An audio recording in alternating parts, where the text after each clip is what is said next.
ಶುಂಠಿ ಹಿಟ್ಟು 1 ಕಪ್ಪು, ಅಜ್ವಾಯಿನ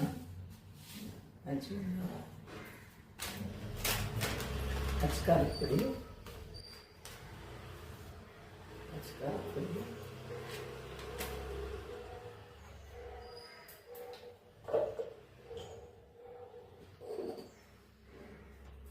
ರುಚಿಗೆ ತಕ್ಕಷ್ಟು ಉಪ್ಪು ಹಾಕಿ ಕಲಿಸ್ಕೊಳ್ತಾ ಇದ್ದೀನಿ ಈಗ ಚೆನ್ನಾಗಿ.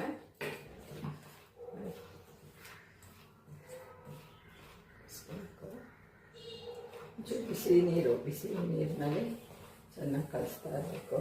ಮೊದಲೇ ಬಿಸಿ ನೀರು ಚುಡಿ ಹಾಕ್ಕೊಂಡು ಸ್ಪೂನಲ್ಲಿ ತುಂಬ ಬಿಸಿ ಇರೋದ್ರಿಂದ ಸ್ಪೂನಲ್ಲಿ ಮೊದಲು ಕಲಿಸ್ಕೊಳ್ಳೋಣ.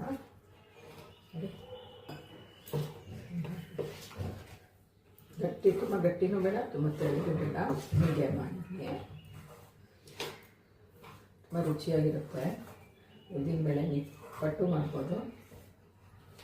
ನಾನು ಅದೇ ಈಗ ಕೋಡ್ಬಳೆ ಮಾಡೋದು ತೋರಿಸ್ತಾ ಇದ್ದೀನಿ. ಇವತ್ತು ಚಕ್ಲಿನ ಮಾಡ್ಕೋಬೋದು, ತುಂಬ ಚೆನ್ನಾಗಿರುತ್ತೆ. ಟ್ರೈ ಮಾಡಿ ನೋಡಿ. ಕಟ್ಟಿಗೆ ಈ ಥರ ಆಗಬೇಕು. ಈ ಥರ ಕಲಿಸ್ಕೊಡೋಣ.